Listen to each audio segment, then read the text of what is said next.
各位現場嘅觀眾以及網上嘅朋友參加今日下晝嘅時尚高峰活動工藝融入設計。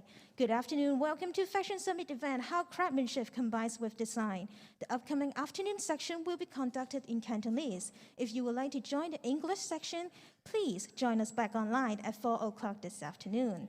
今日嘅時尚高峰節目係由香港特別行政區政府創意香港 Create Hong Kong 主要贊助，並由製衣業訓練局與立法會鍾國斌議員辦事處 Redress 及世界自然基金會香港分會聯合舉辦。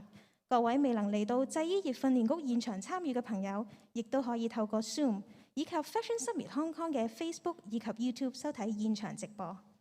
跟住落嚟嘅環節係設計分享、手工藝與可持續時尚。我哋有請今朝教大家整羊毛氈袋仔嘅 designer Debbie Leung、香港研藝中心創辦人及設計師梁楚茵女士，同大家分享點樣將舊衫升級改造。有請 Debbie。Hello， 大家好啊！歡迎大家今日嚟現場參加，同埋喺 Zoom 嗰度大家可以分享一下嚇。咁咧我哋首先開始咧講我有少少個 PowerPoint 咧，可以同大家 share 下關於我呢個做 upcycling 嘅一啲經驗啫，只係少少經驗。因為我係一個多媒體嘅手作人啦，做好多嘅媒體。咁最後呢10年咧，我主要都係focus 響纖維藝術嗰邊，咁所以變咗我好多物料都係同纖維有關，咁就覺得好多時候咧啲衣料啊、衫咧都係好浪費，咁所以我用好多方法企圖希望唔會嘥得太多世界上嘅資源啦。咁我哋有少少嘢可以大家同分享一下我嘅經歷嘅嚇。咁又問下大家啦，今日嚟參加呢個 upcycling 嘅分享啦。咁其實你哋自己有冇諗過，你哋有興趣嘅 upcycle 其實係為咗咩原因咧？咁我就諗緊，有一啲係我嘅原因，有啲係人哋嘅原因。咁我諗緊有可能大類有5類嘅原因，我哋會想可以分享下。就係第一樣嘢就係慳啲啦、節儉啲啦，因為我哋嘅地球嘅資源都係好。始終有一日會用完，同埋唔會再增加啲廢物，咁我哋可以重用一樣嘢，或者係再升級去製造佢咧，咁係一件好好嘅事啦。咁我哋 care for environment 同上次即係話我哋關心環保啦。咁第三樣嘢就可能係因為有啲嘢係我哋好珍貴嘅嘢，我就想 keep 住佢，因為佢係一個對我嘅感情上面咧好重要嘅 ，sentimental reason。咁因為有一啲朋友或者客人咧，佢希望一啲修補一啲嘢係對佢好重要嘅，咁我哋會有啲辦法幫佢修補，等佢可以復原啦，同埋可以甚至係可以繼續用到嘅，可以 functional 嘅。咁另外一樣嘢就係佢根本就嗰個人好中意嘅，好中意修補嘢，係一個 passion 嚟嘅。OK， 咁另外一樣嘢就係我覺得係個 challenge 啊，將好多而家好多 designer 覺得將一啲其他俾人摒棄咗嘅物料，而可以重用去發揮佢自己嘅 design idea 咧，佢覺得會好滿足。咁呢個就係我覺得有可能你大家到分享嘅 session 可以俾一啲原因，點解你哋想做 upcycling， 我哋可以分享一下嚇。咁我哋嘅主要目的係咩咧？我哋 objective 就係我自己 objective 咧，就係希望 restore 將一個唔好即係嗰啲有窿啊、有爛啊、又唔時款嘅嘢，或者已經唔再 functional 嘅物件物質咧，去變翻以前一樣咁好，或者甚至係好多個以前嗰個用途嘅。咁我哋點解要咁做？咁而家我哋講點做啊？點樣可以 upcycle 啊？咁我只係得2個板斧，即係2樣嘢嘅啫。如果 Fibre 嚟講，可以係好長嘅，可以漫長，可以好短嘅，又可以一陣就做完，或者可以做好耐都做唔完嘅。咁而嗰2個方法咧，第一樣嘢係大家可能會用得最多係 mending， 就係修補。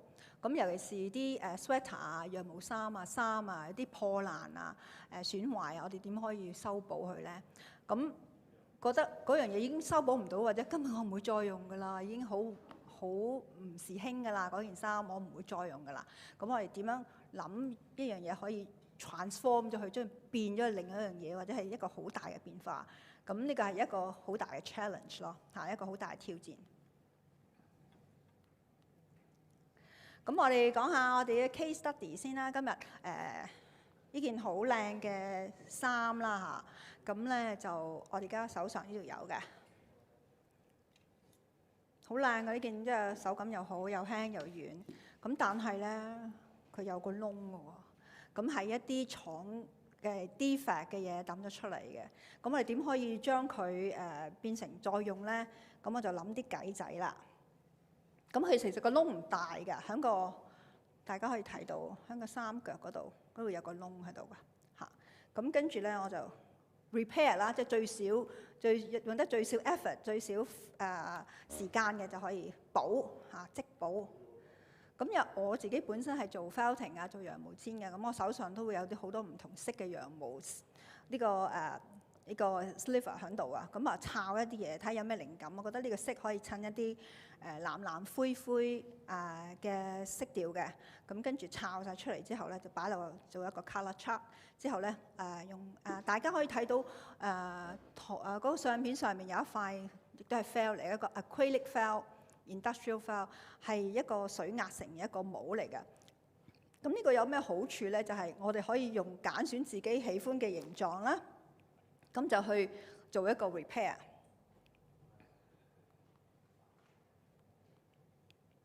嗱，咁有啲好唔同嘅，有啲鬍鬚啊、蝴蝶啊，咁我就揀咗雲朵，咁就用嗰個 cloud 嘅 shape 去做呢一樣嘢。咁我哋需要啲咩咧？就需要嗰個felt pad 啦。咁大家如果冇唔緊要，因為呢啲唔係個人拿喺身上，可以剪一啲紙啦、硬紙卡啦，或者係用一個我哋嗰啲舊嘅 folder 啊，剪一個窿。咁都可以做嘅。咁呢個嘅好處咧就係佢有個厚度，咁我哋吉好多羊毛上去咧都可以承受得住，又唔會吉斷支針。OK， 呢個非常實用嘅。咁咧就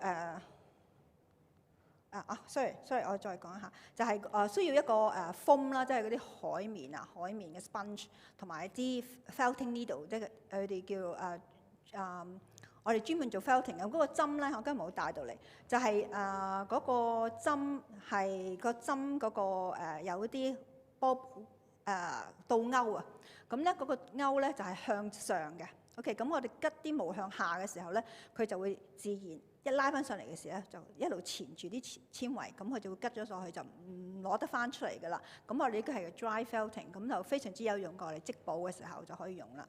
咁我哋將頭先揀出嚟嘅羊毛咧，吉，用咗個雲朵嗰個 shape 咧，吉落去咯喎。咁我哋因為有個街咧，咁嗰個雲朵就唔會走出界，咁佢好四正咁有翻啲輪廓喺度。咁咧 mended 啦，就係呢個已經搞好咗呢一個窿啦，補好咗啦。咁咧但係好似好補窿，我覺得成件衫都一粒嘢，好似好補窿，真係好似補翻嚟。咁不如有啲 coherence， 即係有啲襯托住佢喺翻呢個位度做一個，等佢好似即係一個 design 咁樣啦。咁我做多3朵，咁咪俾多少少時間佢。但係都算係一個好容易嘅修補嘅方法啦嚇。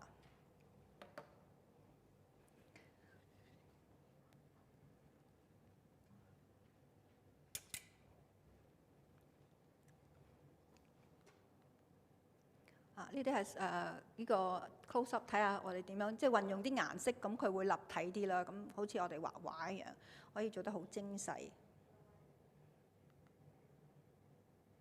咁咧呢件咧就係應該係車花佢哋繡花一個 logo 嘅時候有啲 defect 啊，咁又掟咗出街，咁就變咗一個XO 嘅加紋啦呢度嚇。咁咧，我就啦諗下有乜計仔，都係一個 mending， 但係有一個好嘥時間嘅 mending 啦，咁都係貪玩啊 challenge 嚟嘅。咁就諗下呢個有咩可以做咧？咁佢就係咁嘅，嗰個爛咗，車咗。咁我就抄嗰啲，我好多 studio 有好多俾人拼置咗嘅嘢啦，其中就係布水啦。咁我有幅咁大嘅布水，咁我覺得啲色可以襯得到咧，可以做一個 contrast。咁啊揀咗佢啦，咁啊選定咗物料啦、顏色啦，咁跟住咧就搞設計啦。咁咧睇翻 previous 嗰個先，係啦。咁我剪爛咗嗰塊布水啦，就攞咗佢個花出嚟，就好似而家我手上呢個擺咗喺度咁樣，咁有啲係有窿啦，有啲係原身嘅布料留翻佢喺度，咁你就睇下點樣砌佢一個 composition， 咁係好視乎你自己嘅喜好，你可以做細啲，淨係做一笪又得，淨係做個袖又得，但係一定要冚翻佢需要修補嘅地方咯。OK， 咁樣剪完之後啦，就大工程啲嘅，跟住我哋喺呢個變成呢一個之前咧。每一個呢個後邊咧係需要有羊毛嘅，因為嗱，我一塊布料同呢件羊毛衫，雖然呢件羊毛衫係100% 羊毛嘅都好，但係佢係唔會黐嘅，因為佢嘅纖維已經係變咗一條冷，佢嘅可以做 felting 嘅物料嘅 quality 已經係冇咗㗎啦。咁如果我哋又要將呢布料加埋呢個羊毛，點樣放上去咧？我哋要一啲可以 felt 到嘅羊毛，就係我哋今朝用嗰個羊毛嘅 sliver 啦嚇，咁個羊毛纖維響呢一個布料嘅下邊。加啲羊毛纖維喺度，佢而家個羊毛纖維嘅作用咧，就你當佢係一個漿糊。你有個 concept 就話羊毛纖維真係可以當做漿糊，就係將兩邊布同埋羊毛衫黐埋一齊。咁你要唔可以太過用得少嘅，因為佢要一定要相當程度嘅漿糊咧先黐得到嘅。OK， 咁下邊咧喎，咁啊好嘥時間嘅就係有黑色啦，有米白色啦，有白色啦，有紫色嘅部分咧，我哋都唔可以淨係擺個黑色落去嘅。如果有個黑色，淨係擺黑色上去咧，佢就會冇咗呢啲紫色嘅 vibrancy 啊，即係冇咗啲白色啊、紫色嘅色，就會變咗做灰色噶啦。咁我咧就好仔細咁樣擺完呢個黑色之後咧，就加紫色、加白色，咁佢個白色咧先至好似而家咁樣可以跳翻出嚟，彈咗喺呢個黑同白好分明嘅。如果佢變咗灰色咧，件衫就冇咗嗰個布料嗰個設計㗎啦。咁加完之後咧，就好似做 felting 咁啦。我哋局部做 felting， 響下邊攝一個波波膠啦。咁跟住咧，我哋就灑水，局部就做 felting。咁呢個都係比較嘥時間，同埋要好小心，等佢啲羊毛同布之間唔會走咗去個位咧。如果唔係，佢就唔黐。個漿糊一定要響個布料嘅下邊先至可以做到嘅。咁嘥多啲時間就係有前有後啊，生就咁，呢個係視乎你自己個人嘅設計，同埋你可以花到幾多嘅時間去做啦。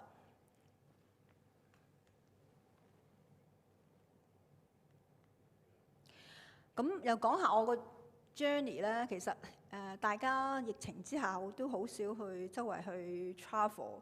咁其實我好多年前開始 travel 嘅時候咧，去New Zealand 咧，就係因為有啲嘢我冇嘢可以冇嘢做啊！我個 travel 嘅伴侶咧，佢走咗去做第二樣嘢，咁我周圍去逛，咁就係唔係去啲 high street 度買名牌喎，咁我就會去走啲二手嘅 shop 嗰度去揾一啲物料去做我嘅 upcycling。咁呢個其中係一個我嘅 one of a favourite shop 咧，就係一個hospice shop 嚟嘅。咁咧就會籌款俾啲老人家嘅醫院嘅。咁啊好多當地嘅人或者係 traveller 咧，佢哋好得意嘅嗰個 lifestyle。嗰個啲 traveller 咧會去一落到地，佢就會去啲地方買需要嘅衫啊、廚房煮嘅嘢啊、乜烹啊，全部都可以喺嗰度買到嘅。咁跟住咧，佢哋喺嗰度停完一段時間啦，佢哋都係 traveller 嚟嘅。咁就用完之後，又會捐翻出嚟，擺翻出嚟。咁一個好非常之環保嘅 lifestyle 嚟嘅。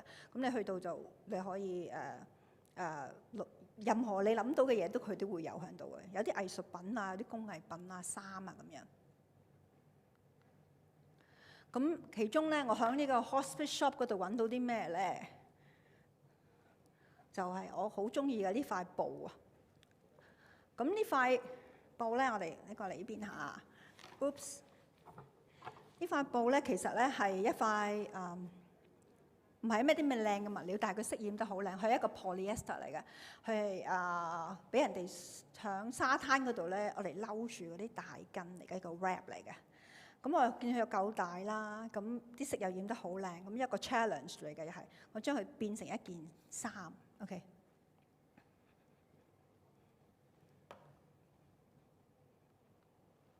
呢度見到佢 Jensen， 咁呢個係賣泳衣嘅一個牌子嚟嘅當地。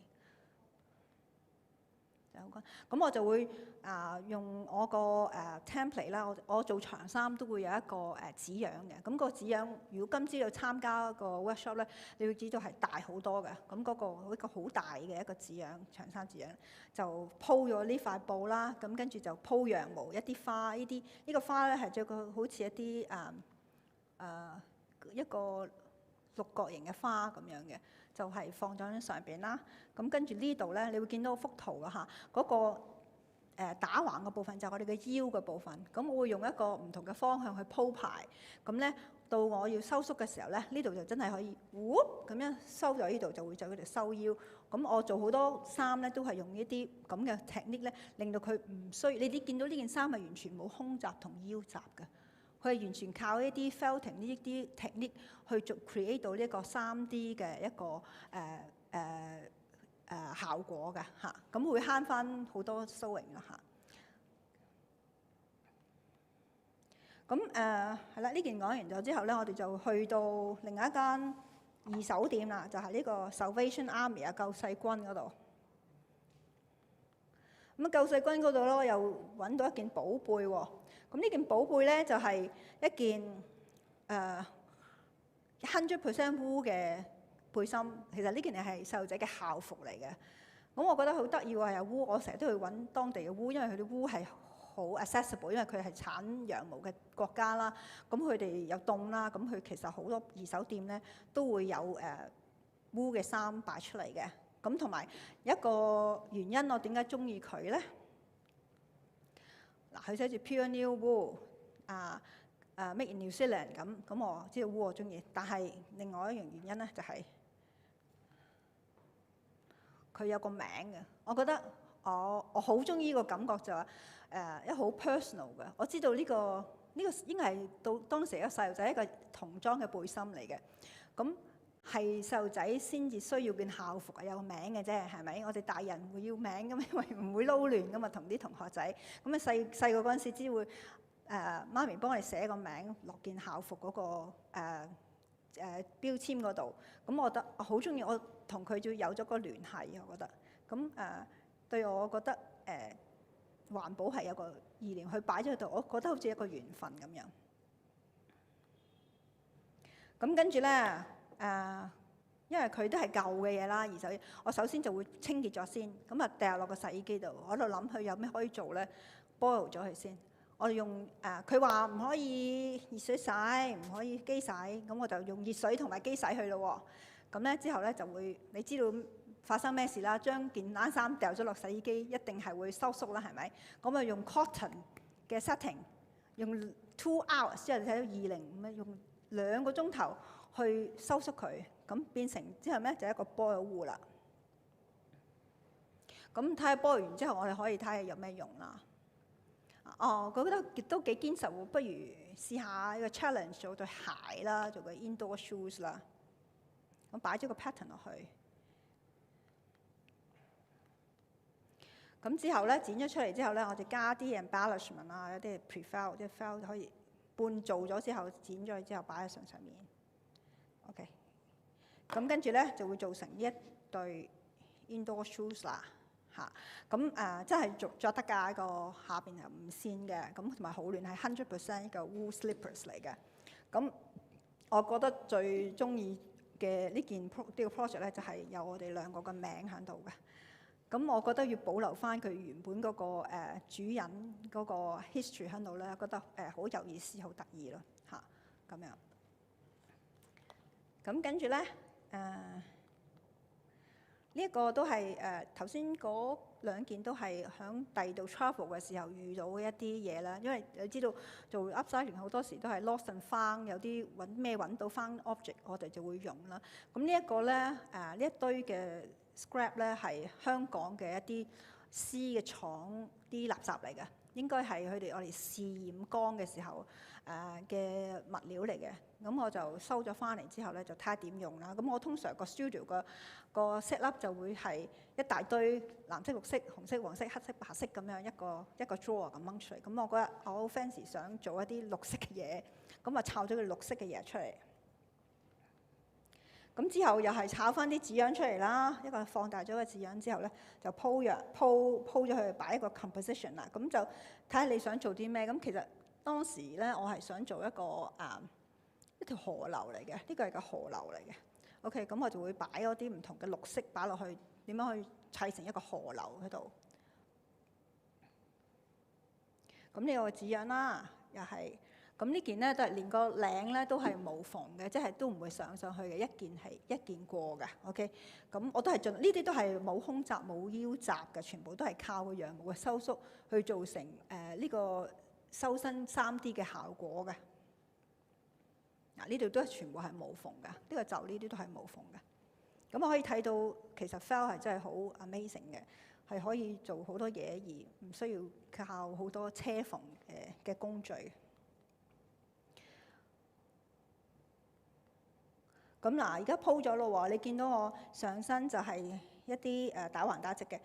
記住，我哋腰封呢度咧，我會用個主要係打橫嘅毛，等佢收縮嘅時候就會可以收到呢啲腰嘅位啦。咁做完就係咁啦。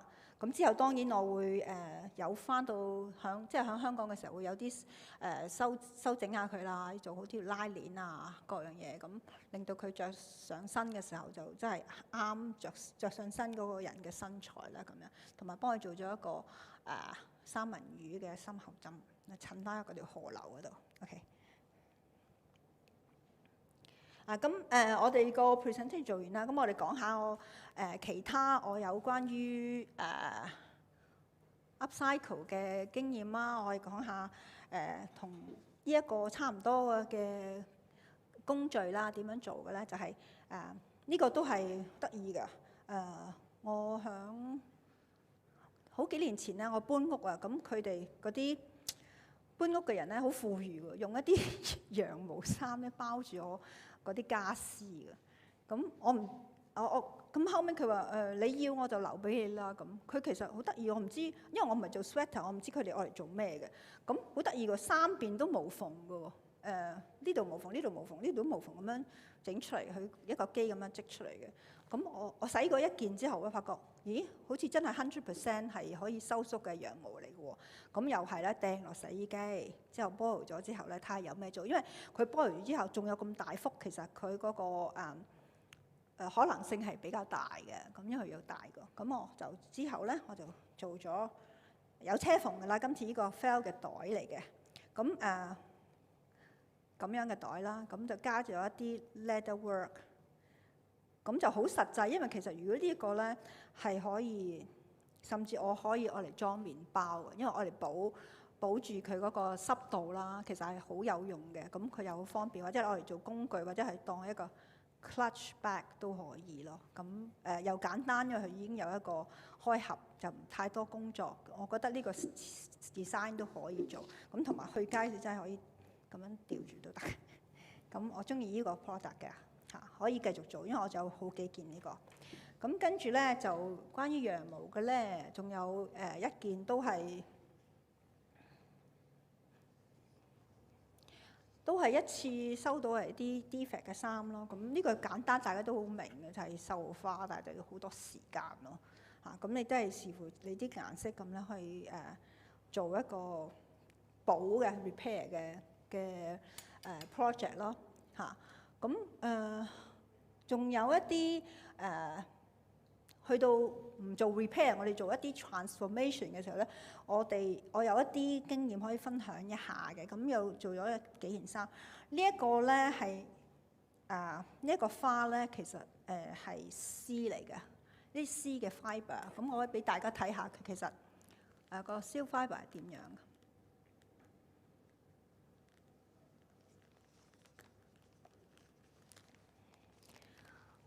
呢個咧根據一啲熟悉絲嘅朋友啦，佢哋係做紡織業嘅。佢話俾我聽，呢個絲咧，我哋可以少少 close up 睇下嗰個絲嘅纖維係點樣。你見到有少少係有啲線狀㗎啦，應該係響未打線之前呢個絲嘅 silk waste 嚟嘅，呢個真係摒棄咗出嚟嘅，但我唔知咩原因佢覺得冇用啦，咁就又係半收半買啦，都要俾錢個朋友去先至收到翻嚟嘅，因為而家啲絲真係好貴好貴。咁我收咗翻嚟之後咧，有一袋咁可能有1個 kilo 咁啦。咁我跟住咧就將佢染色啦，因為我中意黑白色嘅。咁染完之後咧就係咁樣好 random 嘅黑白色嘅絲嘅 waste 啊，咁一堆咁樣。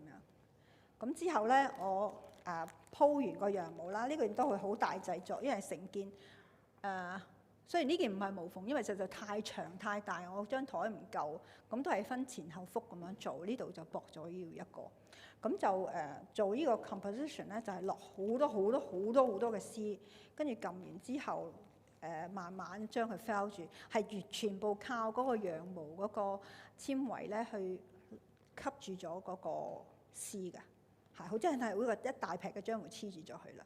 咁當然做完之後有少少會散嘅，咁有少少修補嘅嘢要做咯。但係都非常滿意，因為烏同絲真係一個好好朋友，好好結合，佢成日黐埋一齊咧，就會有啲好好嘅嘢走出嚟㗎啦嚇。咁呢度一個啦，另外呢一件咧都係一個upcycling 嚟，呢個咧全部都係我收翻嚟嘅黑白色嘅布碎嚟嘅，咁有啲係碎得好緊要啊！啲一執執啊，有啲係絲，有啲係 polyester， 有啲係 mesh， 咩嘢都有。但係我要即係審查下，其實佢 fail 唔 fail 得到啦。咁就係全部鋪晒喺度之後，做完個 composition， 跟住先至鋪模。咁你先至會睇到其實個 design 係點樣樣嘅。咁咧就係啦。咁跟住你可以落理又得，可以唔落理又得，咁就後邊再加一幅絲咧，咁就會去夠一個 weight 去做一件衫。咁呢度裏邊真係我諗有幾十種嘅 fabrics 收翻嚟去做呢啲嘢，咁耐性咯呢啲下。咁後邊呢幅呢一個都係 seal waste 嚟嘅，呢個黑白呢個brush stroke 呢個都係一個seal waste 嘅 upcycling 嚟嘅。咁我哋講咗好多呢個羊毛嘅嘢啦，咁但係有人話你成日講羊毛，其實羊毛又貴啦，羊毛衫又貴啦，啲羊毛本身又貴咧，係咪一定要用羊毛先可以做 upcycle 咧？咁都唔係嘅，因為我哋會用好多，其實 upcycling 嘅主要嘅 objective 都係用摒棄咗嘅物料啊資源去做。咁我哋拎起手有咩就做咩啦。咁希望所有嘅物料都可以重新升華咗去做另一樣嘢。咁我有時收到翻嚟咧，呢個係慈善團體收翻嚟一啲廠家俾佢啲板或者係一啲 defect 嚟嘅。咁唔係個件衫都係 100% 烏啊，或者有啲咁靚嘅物料俾我哋做啊嘛。咁呢件咧就應該係大部分70% rayon， 有少10至20% 烏，咁再加埋 acrylic嚟嘅。咁其實佢根本就 felt 唔係好 felt 得到，只係因為佢一啲係薄料同埋有疏窿，咁我就嘗試去做 felting。咁咧呢個咧就我會做一個簡單嘅 design 啦嚇，用個 silk 嚟做咗簡單 design 之後咧，鋪一層羊毛就會係漿糊啦，我哋個漿糊啦嚇，整咗之後，跟住因為佢本身唔多羊毛，佢冇咩纖維可以俾我哋食得住嘅，咁我後邊再加多一啲羊毛，咁咧其實就係等於佢三文治咁夾住咗件衫，咁佢就會先至會 felt 得快同埋 felt 得到，會堅實啦。咁呢個就係我對一啲 blended 嘅 fabric 嘅 repair 嘅方法嚟嘅嚇。咁因為我收得夠多，因為呢個係一個系列嘅版嚟，我諗佢做完個 season 之後嘅版，咁我其實有10幾件都係呢一個款式，咁會做一個 series 嘅嘢。咁一啲 designer 可以諗下咁樣做會變一個 season 嘅嘢，咁就 one off 啦嚇。咁呢啲都係一樣啦。咁有啲就真係好少羊毛成分嗰啲咧，就越加多啲羊毛去黐。咁譬如呢個會變得厚咗，咁如果厚咗，你就要記住。佢唔可以擺到啲地方係厚揼揼嘅位，咁你就要諗下邊啲位你可以擺到落去做 felting 咯嚇。咁呢個你要熟悉咗佢之後，就會會改變你自己對嗰個 design 嗰個expectations 啊咁樣。咁跟住咧，呢啲都叫有啲羊毛啊，有啲係直情冇羊毛嘅，咁又可以點樣做 upcycling 嘅？咁又另一個 challenge 嚟嘅。咁咧，我哋呢件都係講都唔順嘅，呢啲3個作品係我收翻嚟嘅嘢，係而家咧可能物質好富裕啊，好多人都會結婚嘅時候有幾件婚紗嘅，咁佢哋興咧結婚之前咧會去外邊度影相係嘛，咁有好多婚紗可能唔係太好靚嘅物料嚟嘅，只係影下相去 outdoor 影完相之後就唔要，咁我收咗件婚紗出嚟，好多層嘅，好多物料係唔用得㗎啦，即係佢覺得唔要，你塞咗喺度做咩啫？我要一件最靚嘅，其他都俾咗你去做嘢啦咁。咁我心諗有咩用咧？咁係 polyester， 咁啊 polyester 有咩特質啊？哦 polyester 可以做 heat set。OK，heat set 即係如果大家都係有行知道，佢用熱能咧就可以令到佢嘅閘固定嘅。OK，咁呢個咧，呢3個咧就係我用呢一個方法做嘅一啲袋啦嚇。咁我用呢個紮染嘅方法叫 shibori 啦嚇。咁啊紮釘完之後咧，我哋就會擺落一個 heat press 嗰度。咁呢個 heat press 嘅功能咧就係壓紮啦。嗱，你見到佢壓完一次之後咧，好似一個日本設計師啦嚇嘅作品咁樣，佢嘅 pleat 係 permanent 㗎啦，永遠都喺度㗎啦，佢唔會再走樣㗎啦。咁去壓紮啦。咁如果你要想去加顏色咧，喺嗰個 heat press 同一個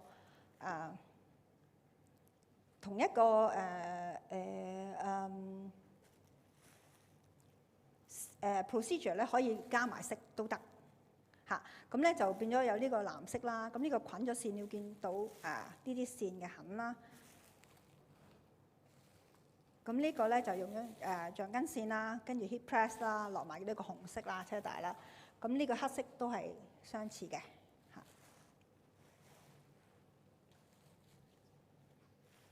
咁仲有另外一個例子，就係呢一件都係呢件普通嘅衫，你想做我用一啲 polyester 去做一啲 embellishment 嘅。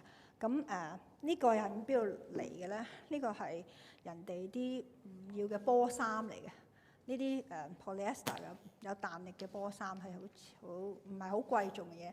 咁有幾件咁好乾淨嘅。咁跟住我就又係用呢個方法 heat press 加顏色落紮之後，可以做到一個即係比較有動感嘅嘢。咁你可以攞嚟做 embellishment 或者做個 brooch 或者你點 apply 都得。我覺得即係呢個比較好 interactive 嘅呢個做法。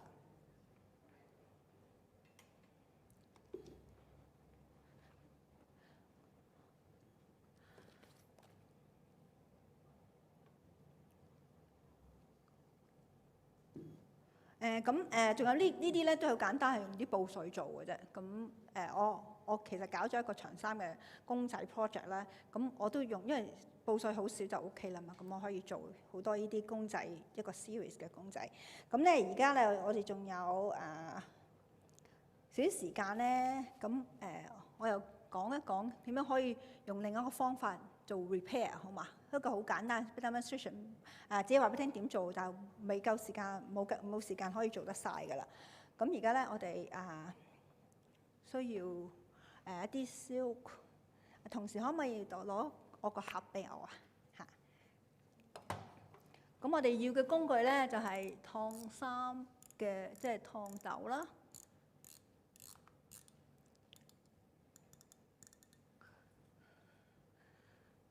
唔該晒同事。咁工具焗爐紙或者 wax paper， 即係可以受到熱嘅就 OK 啦。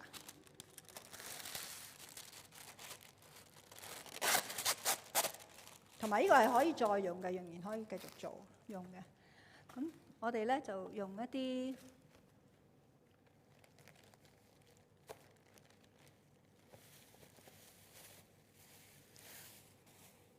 絲嘅纖維。咁今次咧就唔係拉羊毛，我哋就用絲啊。呢個係絲嚟嘅，亦都係未打線之前嘅模樣啦。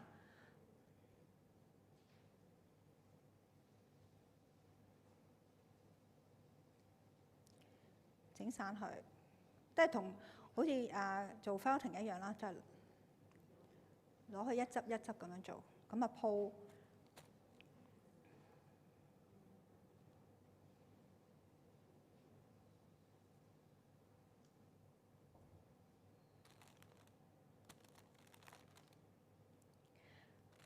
其實個方法鋪咧同做羊毛差唔多，但係就唔好鋪得太薄，因為如果唔係咧，佢就會做唔到個效果出嚟。咁又鋪一鋪。咁今次咧嗰個鋪唔使一定要打直打橫鋪，就咁打一個方向做到 OK 啦。咁啊鋪 OK，鋪完之後咧，鋪完啦喎。咁我哋咧呢個咧係cornstarch 係嗰個漿水啊。我諗而家好少人用嘅，以前啲人或者做嗰個餐具嗰啲 napkin 啦，要啲好高級嘅酒店會燙漿嗰啲napkin 咧，都好挺可以企喺張台度，或者啲男士嗰個衫領啊，嗰啲白恤衫，佢要好挺好拔嘅時候咧，就需要燙嘅時候加啲漿粉啊，咁呢個係漿水，咁已經去調好咗，咁呢個超級市場有得賣㗎啦。咁咁我哋之後咧就會噴佢 ，OK。用之前要整勻佢啦，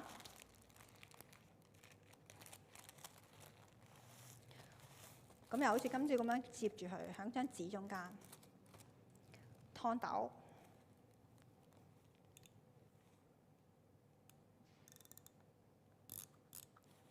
將嗰啲水分燙走佢。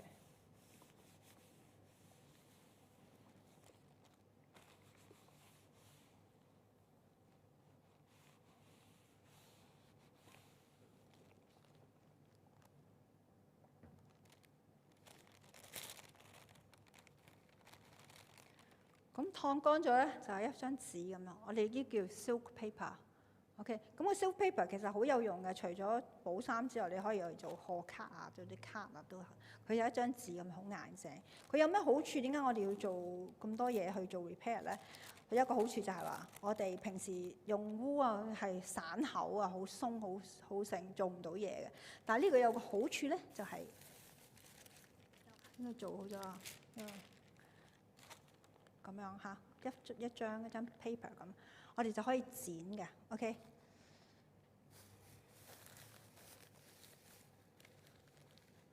咁有一個sharp 啲嘅 scissors 啦，咁你事前咧有一個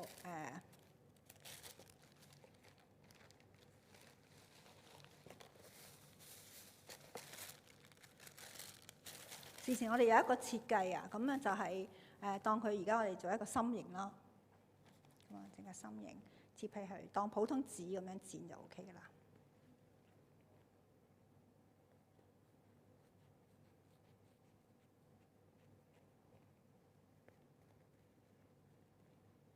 因為呢一個方法咧係永遠就咁鋪係做唔到嘅，一定要用靠紙變形成一張紙，我哋先至可以剪到佢啦。OK， 咁一個心路喎，咁呢個跟住咧就可以嚟做felting 啦，就可以擺喺一啲羊毛上邊啦。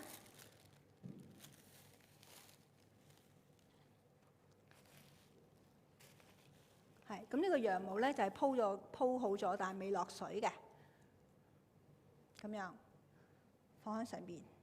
而我哋加鹼水咧，一做 felting 咧，佢就會黐嘅，因為絲同羊毛一定係黐噶嘛，好噶嘛。咁你就可以做賀卡或者做件衫嘅repair， 剪咗出嚟，跟住放落去，或者已經喺件衫上邊做，剪好咗呢個形狀，咁樣做個 felting 就係。咁有個好處就係第一樣剪得啦，第二日真係有個絲嘅光亮嘅 luster 喺度，因為平時烏係好沉好 matte 嘅，咁呢個係我一個好好嘅design 嘅 element 喺上邊啦。咁之前我prepare 咗一啲俾大家睇嘅，就佢係嗰個 line 係可以好 sharp 噶，即係譬如呢個咁咧，我哋用 silk paper 做，咁可以剪到呢啲線係直嘅。平時我哋鋪係好難鋪得到嘅，尤其是細範圍嘅。OK， 咁跟住咧呢個都係用一個用呢一個silk paper 做嘅，係我隻貓嚟嘅。咁樣就係可以好 sharp 嘅線都會做到 ，as long as 你剪嘅時候 sharp 咧，咁同埋鋪得唔會太薄嘅時候咧，都會見到呢一個效果嘅。OK， 咁係咯，咁 silk paper 都幾好用㗎。咁大家如果可以有時間，如果揾到啲 silk fibre 咧，可以試下喺屋企做啊，就可以做好卡嘅。咁我講咗咁耐，大家有冇問題啊？有冇嘢大家可以分享下？係。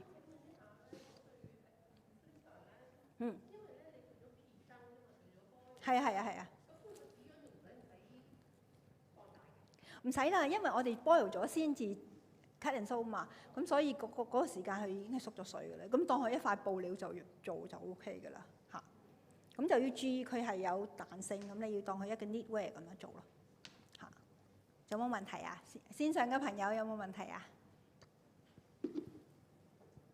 冇，有冇？其實大家有 upcycling 升級再做嘅一啲 experience 啊？有，你可以同我哋分享下，因為我哋今次都係個分享會嚟嘅。哦，我最近咧有啲牛仔褲咧，咁我唔要㗎。咁咧我就將嗰個褲袋咧後邊個 pocket 嗰度咧就剪咗出嚟。咁然之後咧，因為咧我有個朋友咧就話佢住嘅地方咧好濕㗎。咁咧我就買咗啲日本嗰啲貴草土咧，咁佢咪一塊塊好似個磚咁樣嘅。咁我就將嗰個牛仔布嗰個袋咧就縫過去，跟住然之後咧就整咗一個 pocket 啦。跟住咧就將嗰啲貴草土咧，即係一塊塊好似個磚咁樣就攝入去，咁佢可以掛入去個衣櫃嗰度咯。OK，good idea，可以再用。係啊。佢有冇發覺係真係乾咗啊？嗰個其實因為如果係要乾嘅話，就真係要大塊嘅貴草土先得嘅。咁佢咧就因為即係如果成塊放入衣櫃又好唔方便，咁所以我就做咗好多塊唔同細嘅，就俾佢掛入去咯。OK， 多謝分享。大家仲有冇啲嘢可以同我哋分享下，或者自己有時有咩嘢可以碰釘啊，或者喺物料上邊有一啲嘢係可以同大家分享下，有咩可以容易揾到又容易做㗎？有冇啊？線上朋友有冇嘢分享？哇！咁有冇啲技術上嘅嘢，你哋想知道點整啊、點做啊咁樣啊？哦，好。套咁嘅時候 felting 咪都直接咁樣鋪落去做。你可唔可以用個咪講？因為線上嘅朋友聽唔到。我想問下咧，如果係一個立體嘅，譬如我做個杯套，咁係立體噶嘛？咁我做 felting 嘅時候，咪直接咁樣喺上面，好似今朝咁鋪，捽咁，定係有第二個方法㗎？立體嘅意思即係做一個嗰個佢嘅 jacket 係咪啊？係啊。係咪？哦，好簡單嘅就係嗰個咧，譬如你嗰個杯係你度咗去嗰個圓周啦。咁你計算嗰個羊毛有縮幾多啦？咁跟住咧就用翻嗰個今朝嗰個方法咧，就用嗰個 resist 啦喺度。咁跟住包之後，你就唔使上同下啦，因為穿窿噶嘛。咁跟住又 flip 去另外一邊，就 C side 嗰邊啦，就再整，就做好嗰兩邊嘅縫口之後咧，就一做就 OK 噶啦。哦，做個底係咪？咁就變咗一個 vessel 啦，即係一個 container 㗎啦，係咪？就唔係淨係做個 pocket，係做 contain 咗成個杯入去係咪？哦 ，OK，咁呢個咧就另一個再加啲嘢啦。除咗上面係開咗，下邊係要近嘅。咁我哋咧就要加響嗰個紙樣嗰度咧，去加一個少少嘅橢圓響下邊。咁嗰個量咧，嗰個羊毛量就等於你個杯底嗰個量嚟嘅。因為你一抹開咗之後，你個杯底都要布料㗎嘛。咁所以咧，呢個係會有一個墮咗落嚟嘅形狀嘅嚇。咁繼續 felt 就 OK 啦。咁你要知道羊毛縮幾多，同埋你要計得清楚啲呢度個位，同埋做完之後咧，嗰個底會有少少厚嘅，因為佢 shrinkage 比較大嚇。咁呢個方法都好多人做，我哋擺呢個花盆啊、擺樽啊，做個即係個啲好似你咁講擺個杯嘅 warmer 都幾有用，同埋擺呢個咖啡壺嗰個 press 嚇。下次同你一齊試下，好嘛嚇 ？OK， 咁就最緊要就係嗰個wool felt 會做得實淨啲，咁你洗嘅時候唔會再縮咯嚇，即係起晒豬皮咁樣嚇。仲有冇大家嘢可以分享㗎？線上好靜嘅朋友，有冇嘢講？冇啊？嗱，咁其實線上面都有位朋友仔問咧，咁因為小朋友學校成日着啲羊毛冷衫啊，咁我就覺得好吉肉啊，咁可以點樣處理令到佢冇咁吉啊？因為吉得滯又掉咗，又好似好浪費咁樣喎，係。哦，可唔可以問到個線上朋友，佢係咪而家 online 啊？問下佢係咪即係 100% 嘅烏嚟㗎？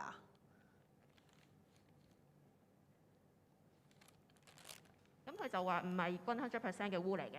哦，OK，咁如果佢多成分係100%咧，我哋大家可以即係佢可以試下將佢放落啲少少嘅醋水度浸一浸佢，整乾咗之後咧，佢應該會柔軟啲嘅。咁喺未乾之前到差唔多乾嘅時候，可以用中火嘅燙斗試下，用蒸汽 steam 下佢咧，佢會柔軟啲嘅。咁如果真係好吉都係。即係如果佢學校冇得選擇，都冇嘢可以做咯。覺得即係加酸同埋洗下蒸燙佢咧係會軟啲嘅。咁睇下咁樣可唔可以幫到佢咯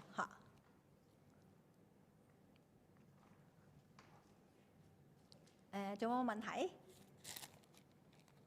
咁其實今日我哋都呢個 session 都呢個分享都差唔多時間啦，咁如果大家再有問題咧，可以節目完咗之後可以直接揾我。咁希望大家有個 happy afternoon， 大家 happy sharing，thank you， 拜拜。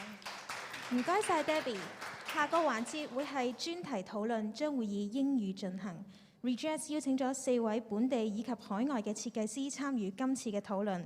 Redress 將會同呢幾位 designer 一齊探討傳統工序復興、創新物料以及現存工藝嘅改良可以點樣為建設時尚界嘅可持續未來作出貢獻。The next section will be panel discussion conducted in English. Redress has invited 4 local and overseas designers to join this panel discussion. They will discuss on how the revival of old making traditions, new material innovations, and reinvention of existing crafts could all contribute to building a sustainable future for fashion. As some of the invited designers will join this panel remotely from UK, Japan, and Sweden, we need some time to connect with them. So let us now have a short break, and we will start this panel discussion at 4 o'clock. Thank you.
last section of the day, Redress panel discussion, the intersection of craftsmanship and sustainability, how to reinvent product design. To begin, may I invite our moderator, Ms. Morgane Parizot, Education Senior Manager of Redress, of our speakers to start the panel discussion. Ms. Parizot, please. Hi, thank you. Welcome everyone. I'm really excited to be here today. So I think we're going to have amazing discussions. I'm slightly nervous, but I think it's going to go really well. So today we're here to explore how revival of old making traditions, innovations, as well as reinvention of existing crafts all contribute to a sustainable future for the fashion industry. I'm really excited to moderate this panel at Redress. For the ones who don't know us, we're an international environmental charity. Our mission is to prevent and transform textile waste to catalyze circular economy. We aim to reduce fashion's water, carbon footprint, as well as chemical footprint. Really want to change mindset, create systems and partnership like we're doing today to generate and showcase the value of existing waste. I am going to introduce my panelists. So next to me, I have Jesse. He's a fashion designer who recently collaborated with the Art Collective as well as Levi's. And we're honored to have him with us because he's a Redress Design Award alumnus. Welcome, Jesse. Hi. So online with us, we also have Naomi Bailey-Cooper. She's a fashion textile designer, artist, and researcher, and has got great insights around craftsmanship. We've got Holly McQuillan, who's also a fashion designer and author of a book called Zero Waste Fashion Design. She's tuning in from Sweden. Hi, Holly. And then we've got Sarah Jane Fergusson, also a Redress Design Award alumna, and she's currently a fashion designer for her own brand, Amo. Hi, everyone. I can see you down there. How are you doing? All right, so to start off with, these are just the very light introductions, but I'd like everyone from the panel to introduce yourself, your work in a couple of sentences, as well as share your definition of what craftsmanship means to you. Shall we start with you, Jesse? Yeah, Just sure. next to me. Hi, everyone. I'm Jesse Lee. I'm a fashion designer, and I'm also an upcyclist. I launched my collaboration with the Art Collective and Levi's at K11 Levi's store, which is a upcycling denim collection, or upcycle from the backstock or uneven stock from Levi's samples, and I transform them with my creativity and also some upcycling techniques to build up a sustainable denim collection. And currently I'm doing my master at University of Westminster. Yeah. And so what does craftsmanship mean to you? And for me, craftsmanship is something that is like an art, but an art that everyone can practice it. Like it can be showcases in gallery or museum, but it also can happen at our home, like how I repair my daddy's jeans or something that my grandma making for my dad or us. Yeah. Thanks, Jesse. All right, if I move on to Sarah Jane. So what about you? Tell us about your work and what craftsmanship means to you. Hi, so I'm Sarah Jane, and I was also part of the 2018 Redress Design Award cycle, like Jesse. And I am a designer as well. I work with vintage kimonos here in Tokyo, Japan, and I find them in markets, mainly in vintage markets, and I rework them and I make new pieces out of them and give them sort of a second life. That's mainly what I focus on, yeah. And craftsmanship to me means, it can mean a lot of different things, but I think the main focus is that you maybe work on that skill for a lifetime, maybe, to kind of hone your craft and get better and better. It definitely has to do with a lot of, consideration for what you're making, dedication, and also artistry and love for what you do. So that's my take on craftsmanship. Thank you. I'll get back to this. What about you, Naomi? Hi everyone, my name's Naomi. I'm a fashion textiles designer, artist and researcher. My work really explores alternative materials and processes and server systems within fashion. I recently finished a PhD which was about developing embellishment alternatives to fur and exotic animal materials. This is inspired by the industry appeals of fur and exotics. I've also worked recording animal life in the Amazon rainforest using textile embellishments, and recently developed a Renew project using a combination of craft and chemical techniques to invisibly renew classic clothing within a circular system. So I think my definition of craftsmanship is as some of the other speakers have mentioned, it's really about artistry. For me, it's about care, also cultural heritage. I think it assumes that something's made by hand or has at least some tactile understanding. And I think it's about adding value to materials as well. So it's a lot about techniques. Thank you very much. And you, Holly? Hi everyone, I'm Holly McQuillan. I'm coming to you from Sweden today, where I'm doing my PhD. At the moment, I'm almost finished. I'm a design researcher in fashion, and now moving into textiles as well. I've got 15 years experience in sustainability and specifically in zero waste fashion design. I'm co-author of Zero Waste Fashion Design with Dr. Timo Rissanen, and I'm the founder of Zero Waste Design Online, which is a collective focused on making zero waste design accessible to anybody who wants to access that knowledge, and also Critical Textile Topologies, which is a research group exploring new models and methods of textile-informed design and production. So as I said, I'm in my last few months of my PhD, where I'm exploring zero waste systems thinking, where I imagine ways of thinking, new ways of thinking, the methods and aesthetics that kind of come out of an entirely new regenerative microsystem for garment design and production, where it's built from the fibre up. Focusing mainly on zero waste design methods in the context of weaving, so weaving whole garments. My definition of craftsmanship, I think craftsmanship is broadening in today's age. Like at one end we have the kind of induction of digital craft into our understanding of what craftsmanship is, but maybe also a bit of a fracturing with the aesthetic of craft kind of being co-opted by mass manufacturing, as it has been for many years. And so often people can't tell the difference. But for me personally, it entails, like the others have said, something like caretaking or like time and knowledge, but also for me risk-taking. I think as soon as you introduce the hand or the mind of the human, it's inherently risky because we're not perfect.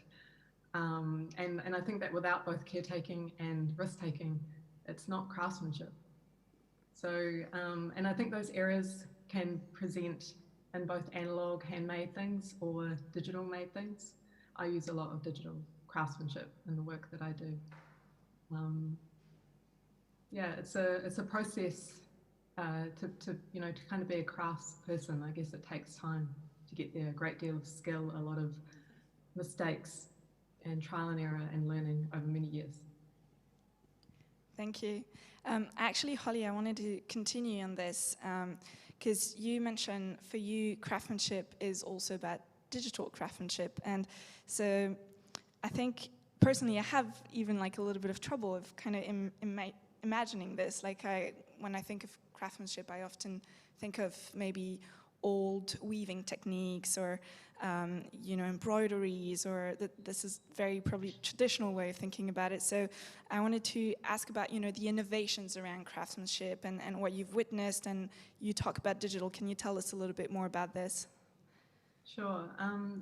For me personally, I use the digital tools to augment my what I know, like with my hands, and what I understand about how material behaves and how to weave and all that kind of thing. So it's not a replacement for me personally of the things that you craft with your hands, but I use them extensively in my practice. I use software like Clo3D to help me to construct material. So I don't use it really to make only to make form. I construct the way that I'm going to weave a whole garment on the loom. And without that software, it's incredibly difficult to do. And to get to that point required, 15, 20 years of learning about pattern cutting by hand and understanding how a two-dimensional plane turns into a three-dimensional form. And then the digital tools allow me to really push that in a completely kind of weird place at times. So yeah, it's very, very much, I think, I feel like it's an extension of my hand and of my mind.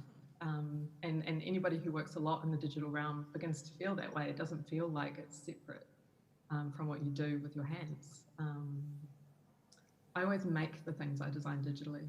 Like they never stay 100% digital, but for lots of people it does. And I don't think we can claim that that they aren't crafts people just because it's not physically made. I think there's a really big role for the digital space to play in reimagining our industry and what craftsmanship can be. Yeah. Great, thank you for this. And I wanted to see if any of you, Naomi or Sarah Jane or Jessie, if you had anything in mind, anything that comes to mind when we say, innovation in craftsmanship or crafts that have developed and transformed themselves.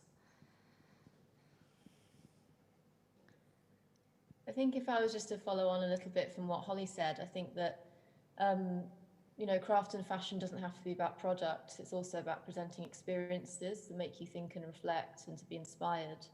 I think this was largely the role of runway fashion, but some of the most innovative fashion concepts, both digital and physical, are in exhibition spaces presented by smaller designers and researchers rather than on catwalks. And I think that's a really interesting area. And I think that kind of work also, which often employs craft principles, can inspire people to take more care of their own clothes and to reflect and think of different paradigms in fashion. So I think that's a really interesting area. I think that's kind of taking off. It's a questioning of craft completely. Thank you. Yeah, Jessie, you wanted to add? I think yes. As Naomi and Holly said, I feel like digital age have changed craftsmanship a lot, especially my age, because, for example, of how I learn mending or repairing, actually it's not from my mom or grandma's crafts. Actually, I learned it all from YouTube, and that experience teach me how to actually following the video and to replicate the process rather than learning from a master or actually the teacher on YouTube, maybe a master, but I don't have to meet him or her face to face, but I just follow the video how to do. And actually, after I learn from her or he, I can teach my mom and grandma again too. So I think that kind of interaction change is totally different from our age now and the past. Yeah. Thank you. I also think, especially in the context of coronavirus, I teach at a university, and in the last few months, my students had to completely change what they were doing and the way that they were doing it, and I know that's true across the world. People were kind of forced to learn digital tools and ways of presenting their work that was completely different to what they had in mind. And probably they were extremely disappointed in that, but I also think it's a bit of an opportunity for them because they end up having such in-depth skills in the digital space, and I think it's going to be in the long term really beneficial for them and for the industry. You know, if we want to dematerialize the fashion industry more through mending, you know, caring for clothes, but also at the other end through the kind of consumption of digital clothes instead of making them. So I want to thank you for this. I want to maybe go away a little bit from digital and kind of take it to sustainability and the role of craftsmanship in sustainability. So at Redress, when we talk about sustainability in fashion, especially from an environmental point of view, we always refer to our 4 core strategies that I'm sure Jessie and Sarah Jane are very familiar with. So we always say you need to design for low waste, you need to design for recyclability, you need to design for longevity, and you need to design with low impact. So from your point of view and experience, and maybe we can start with Jessie and Sarah Jane, where do you see craftsmanship playing the biggest role in these strategies? Sarah Jane, maybe, if you want to start. I think, I mean, I can't speak for, you know, for the industry. I can just say what's true for me. For me, it has to be longevity, definitely, just because of the nature of what I do. I work with, you know, sometimes 100, 200-year-old kimonos, and I kind of rework them and revive them. And I also design with longevity in mind, not just for, you know, the immediate customer, but hopefully also for them to pass on down to further generations. So I think for me, longevity is definitely something that I keep in mind while I'm, you know, designing and making and reworking kimonos. I don't know, how is it for you, Jessie? Yeah, actually, I agree with SJ, and I will say longevity as well, because in my practice, I always take craftsmanship as my starting point and something that I really want to work with. But mostly it's not from some pieces from a museum or something that is really traditional. Maybe it's a piece that repaired by someone unknown. I find some pieces that I find in charity shops or vintage shop. Like those kind of technique, I want to learn it from the piece it's owned and to rework with that with my design. So it's like that process inspired me how craftsmanship play an important role in longevity, because when you learn that craft, you can make the garment keep going and going rather than just throw it away, because people see the things that worked with hand visually have more value than what it looks like perfect or industrial made. That's what I see. Thank you.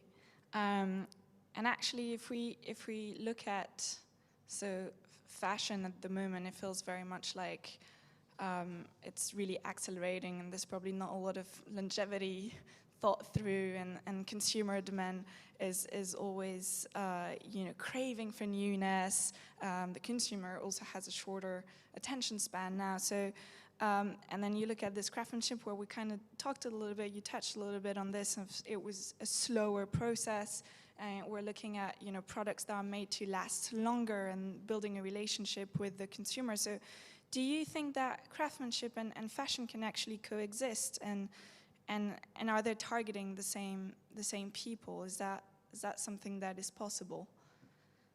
Maybe Holly, if you want to take this. Sure.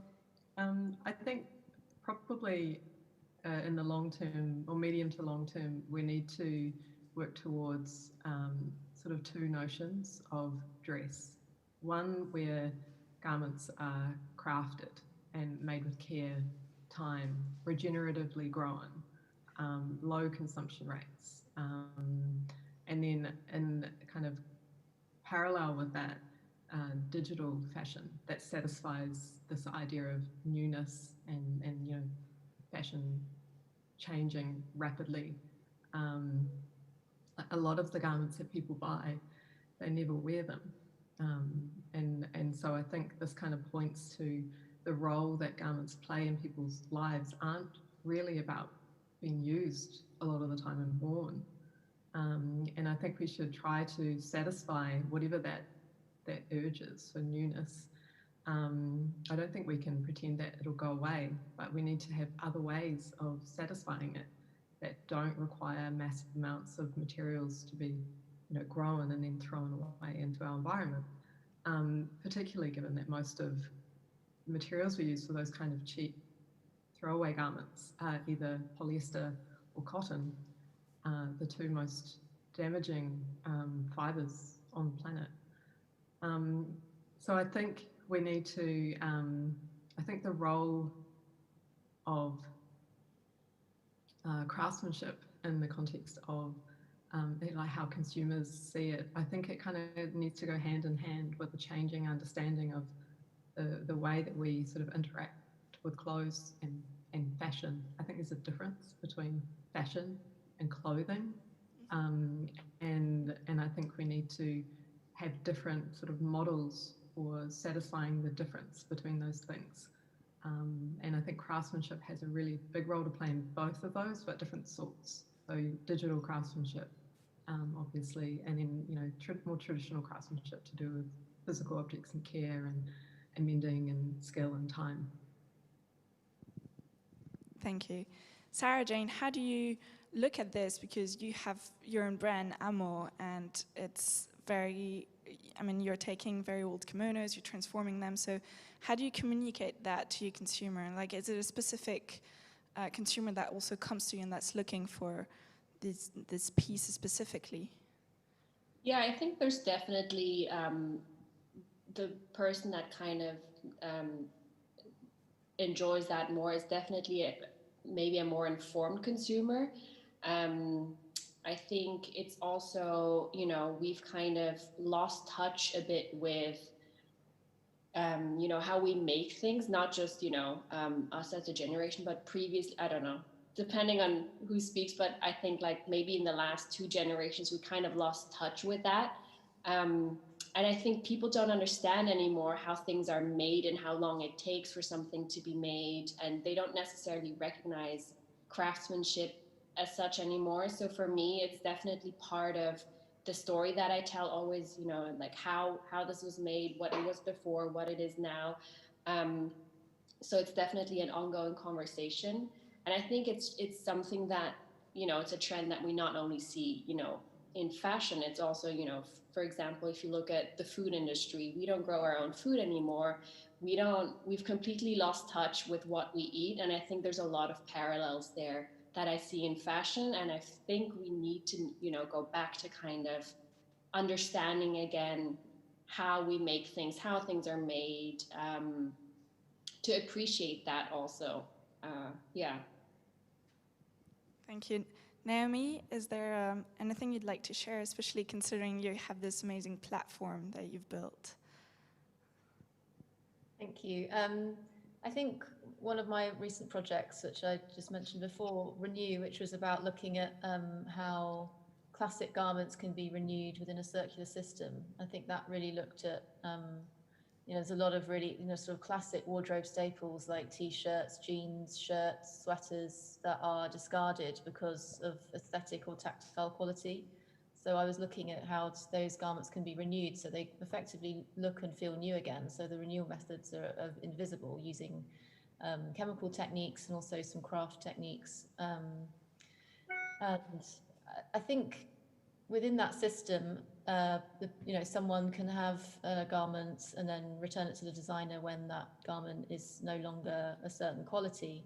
And so craft plays this really interesting role in that kind of a circular system of sort of repair and renewal, I think. And so the person who's using that item of clothing still has other options. You know, they can return them. It sort of works within a similar sort of rental model as well. Systems of clothing. I think we need to kind of look at just different systems within fashion and different types of business models. And I think craft can play a part in that. And I think craft is associated with longevity. But it doesn't mean to necessarily say that, you know, a garment has to be owned by one person. It can be shared. And I think there's lots of models which have used that approach as well. And I think what Holly mentioned about the idea of the garment industry and the idea of the fashion industry is essentially two different things. And I think that fashion can often be very trend driven and it can often be quite throwaway. But then you've got practical garments that people need every day, which is one of the reasons I looked at some of those classic wardrobe staples like I've mentioned. So I think there's definitely two systems, and I think that fashion, as I also mentioned a bit earlier, I think fashion can also play a role in experience, and it doesn't have to be about product. And for me, I think digital plays a really interesting role within that space as well as digital also playing a role in kind of helping with zero waste. So yeah, I don't know if that kind of answers the question, but that's kind of some of the things I'm looking at in my own work. Actually, it's funny because you touched on repairing and mending, and like Jessie, you also well in line with this, right? Yeah, I see this as a really important part of the fashion future, because I think the whole fashion industry is not just about from the supplier to designer to the retail shop, but also our own wardrobe as a fashion system also. And how we care and wear our garment is also draw a really important part of the garment's life. So I feel like the craftsman, if more of people know the craft behind of the garment and know the craft of how to repairing them when it's broken, rather than see it as a disposable objects. So that's how I see we should, as a designer, I think we should get involved into something that is more like inspire or even educate how the wearer do with their clothes, rather than just wash in cold water and like something like that. So the project I did with the Art Collective and Levi's, we did a wear and care label with Avery Dennison, and that wash and care label can use QR code to assist to a web page that can see how I get inspired to design this collection, what is the pieces that I made out of, like, is that a Levi's 501 we make, or 521, something like that. And also you can know who made this garment and where did she or he made. So I think that's kind of transparency issue is really important to bring it up now. And I think many people is ready for that when they have a phone. So, yeah. Amazing. So much inspiration with all of you. I wanted to ask a question that is kind of around this, because we talked about, we need to slow down on consumption. We need to have different consumption from, what is really fashion and what is really clothing. But at the moment, when you look at brands, it always has to be about scalability. And I'm guessing the answer is probably no, but is this a principle that craftsmanship can follow? I think, Sarah Jane, when we met before this week, you were quite frustrated at the amount of people that would ask you how you can scale your business. Yeah, I specifically designed this by, there's a constraint in what I do, and it's specifically designed to not be able to scale, because I think the minute you want to scale something, I think that's when that's where all the problems come in, like environmental, sustainable, and whatnot. And so for me, it's really hard to kind of fit in what I do into kind of the fashion system, because, you know, from buyers to consumers, everyone's okay, I want to have, let's say, I want to have this jacket, but in a whatever size that is. And it doesn't really work because, you know, everything I do is one-off or it's by order only. So scalability is something that I struggle with, not just kind of in what I do, but also personally. You know, I think as designers, we have the choice. Do we want to have a business that is designed to scale, you know, to scale up, and to what, you know, to what end? So that's constantly something that I struggle with myself as well. I don't know how you, all of you, you know, like kind of deal with that problem. But that's definitely something that it's a daily struggle for me. Holly, you had quite good comments also last time about scalability and how maybe we should rethink just the whole concept.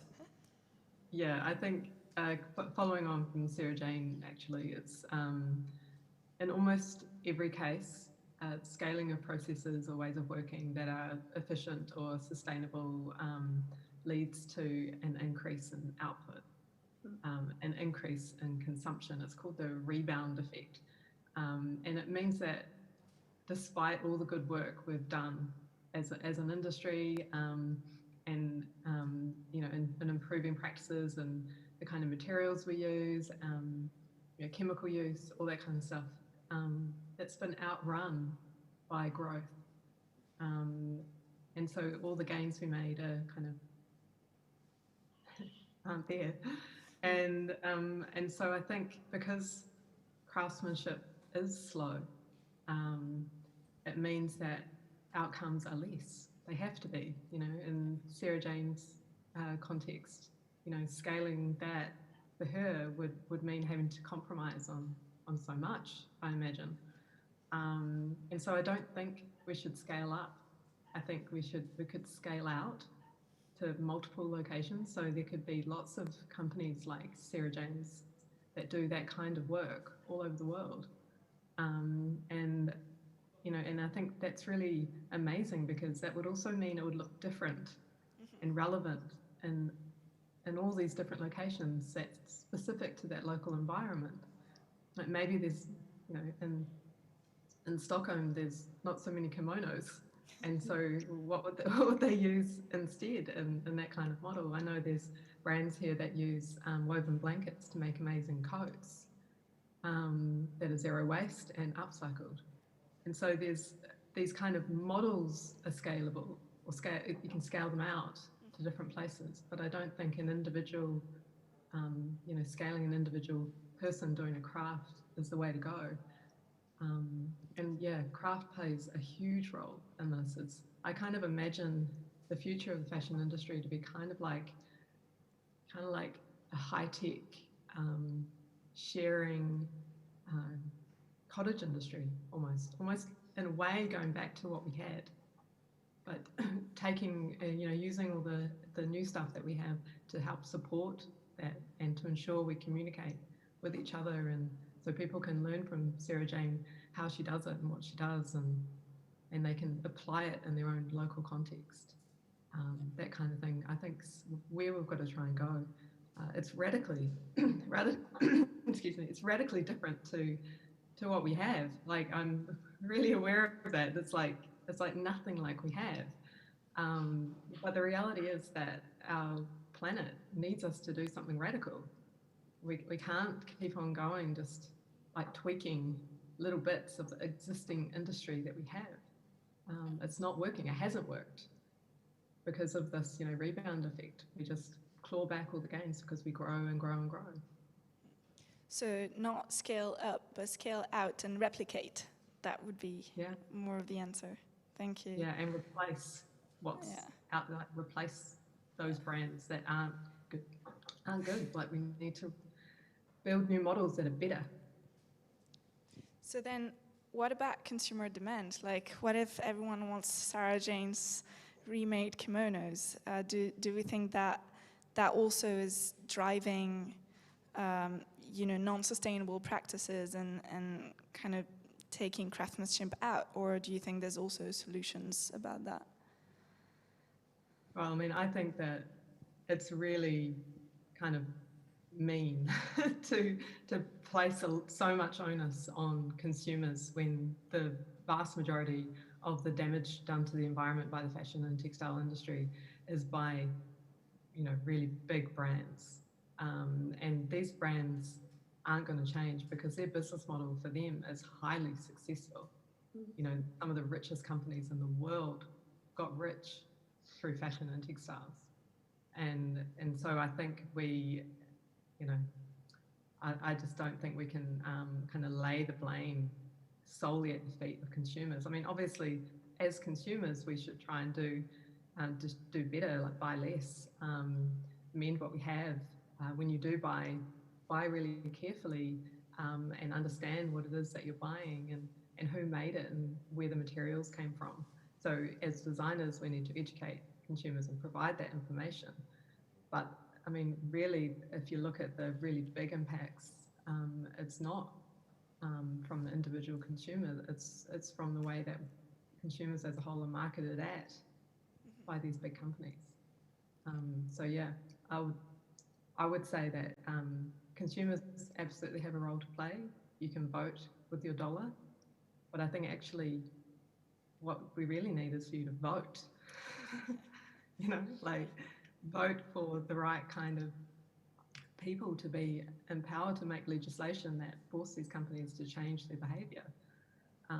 So yeah, vote with your dollar, but also just vote. Yeah. Naomi, any thoughts on this? I think Holly's covered so many really relevant and interesting points. So I'm just trying to think where I can kind of add to it. I think that, yeah, fashion is looking at, well, some, you know, areas within fashion are looking at kind of degrowth, and which I completely support. I think that that's in order for this idea of sustainability to actually work, we need to be looking at producing less product and actually really appreciating the products that we have already. And I think that chimes so nicely with craftsmanship because it's so much about authenticity. I think there's such a massive space for people to connect more with their clothes and actually love their clothes more and appreciate them and, you know, care to have to invest in them being repaired and renewed. So yeah, I think that's I think the idea of degrowth is really, really important right now, and a lot of brands even are talking about that. You know, fashion weeks as well, becoming less runway collections coming out, and yeah, I think, you know, I've worked for some big brands as well, and a lot of big companies will work with a handful of core materials, and I think that's also, you know, just one example really of an area that could be maybe changed. You know, it's often cotton, wool, silk, polyester are the core materials that people are working with, and just the sheer amount of product that's demanded makes those materials not environmentally friendly. You know, cotton, for example, the amount of water that it requires, just the pressure on the environment to produce these amounts of fibres to be made into materials and essentially clothing.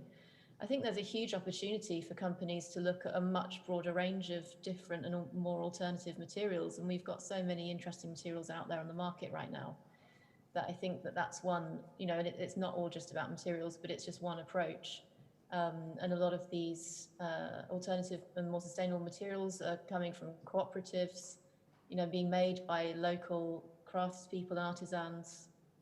And it works with an idea of limited edition, you know, the idea of limited edition and smaller runs of collections, I think are things that are really appealing. And yeah, not everyone will be able to access certain collections or garments, but I think that's what keeps fashion exciting as well. So yeah, in fact, I was trying to think if there's something I can add to that point, but I think that there's loads of opportunity there for that, really, yeah. I was also, because you mentioned repair and renew, and I wanted to ask Jessie, what's your, I mean, so I know you're very much into this, and you're about getting the craftsmanship at home and really close to your wardrobe. So what has been the reaction, I guess, around you or to your consumers through your collective? Like, is that you feel like consumer actually embrace once they understand? Actually, actually now I'm in the middle of my master's study of menswear fashion, and before I start the course, I did more about the commercial collections and design for scale up. But after I start my MAs, I start to think more about, because I have the freedom to do just only one piece, something more like an artifact or a project that is independent. So, but during that time, I was always struggle about how can I scale it up, because I'm more a commercial-minded designer, maybe. So, but I feel like what I can take an artifact or a unique pieces to scale it up or put it in the market, for me, at this moment, I think it's an experience, like DIY workshops or something that I can share the craftsmanship inside the garment. Because when we're doing Quit in my MA studio, my classmate always ask me, "Oh, can you make this? How can you tell me how you make this? And what's the magic behind?" And I think after I make something that can draw people's attention and that is not really can be scaled up in the traditional manufacturing industry, maybe we can do it in a different way to provide service or experience that for people to join, and at the same time I can survive to maintain my life. Yeah, that's what I'm doing right now. Yeah.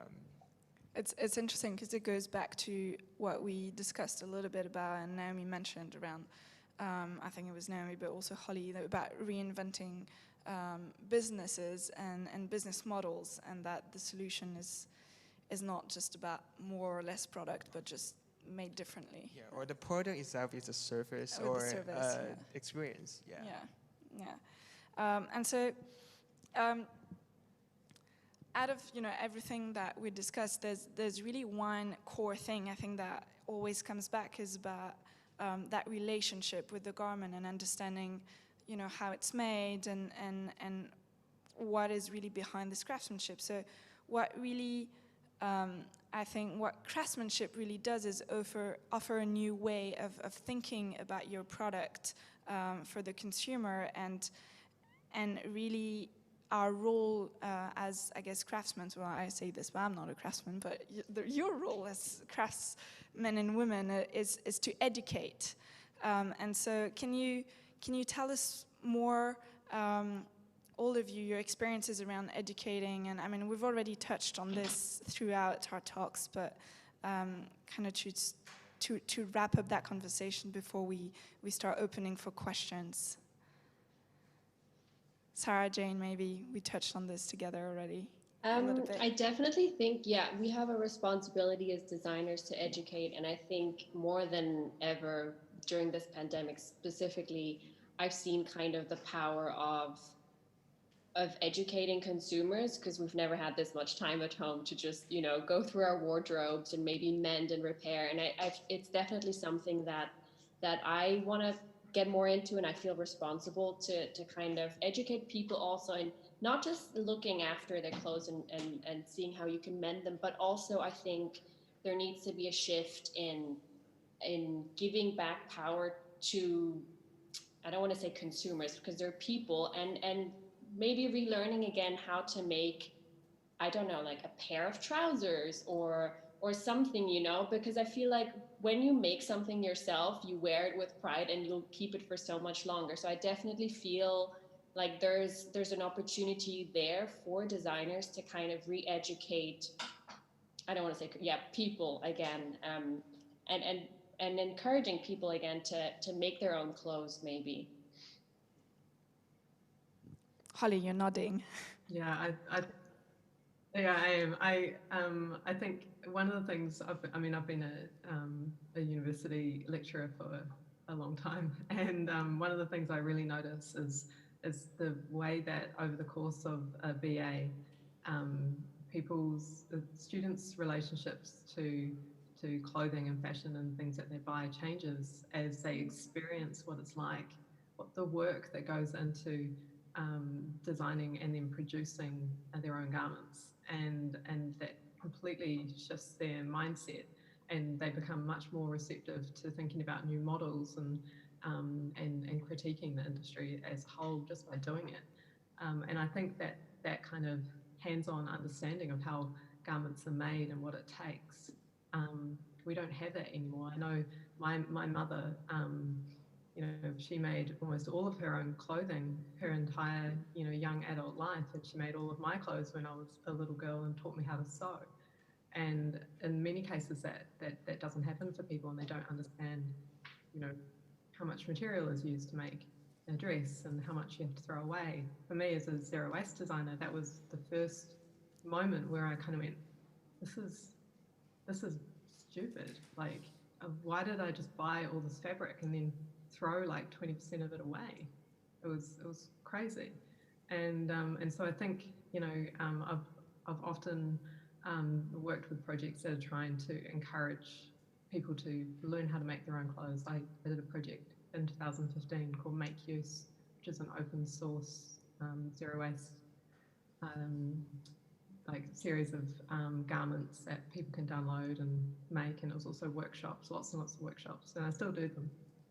And it was really, really amazing because it was targeted at people who've never sewn before. My kind of litmus test was, can an 8-year-old make this? And I taught 8-year-olds, and I taught industrial design, male industrial design students who'd never ever cut fabric in their life, let alone use a sewing machine, how to make a coat in a 2-hour workshop. And you could just see them go, that's how this works. And it was super cool.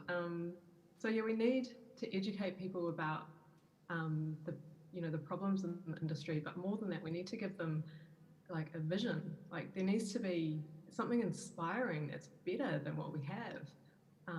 There's no point in just saying this is wrong, this is bad, and then not give a viable, exciting, beautiful alternative. So I think, we need to develop these new models. We need to think about what the aesthetics of these new models will be, because, the aesthetics of the garments that we understand and know today came out of a system that was built at a time when we assumed that we could take from our planet without limit. And so, a lot of those aesthetics and ways of working are a result of that way of thinking. So if we have new systems or have new aesthetics, we need to accept, things looking mended, for example, and, and what that kind of can offer us, rather than thinking, it's broken. We need to rethink our understanding of how things look, and education is a massive part of that, both teaching students who are going to be the future of the fashion industry how to think from a systems perspective and through models, and not just about making nice looking clothes. We don't need any more nice looking clothes that are just nice looking for the sake of looking good. We need more depth in education, and that will hopefully flow on to greater depth in the industry as a whole. Naomi, you're educating through your platform as well, and is that why you started the platform? Like with the education? Yeah, I think. So I run workshops and things as well, and I ask people to donate their clothes to the project that I've been doing recently to see how they could be renewed. So yeah, I think it's really important. I think one of the things that we kind of touched on a bit, but it's this importance of tactility and like this physical understanding of materials and garments and where things come from, which I think we're at real risk of losing. I think I quite like Sarah Jane's comparison to the food industry. I think that's similar in a sense that we're really losing connection with the provenance of some of our products.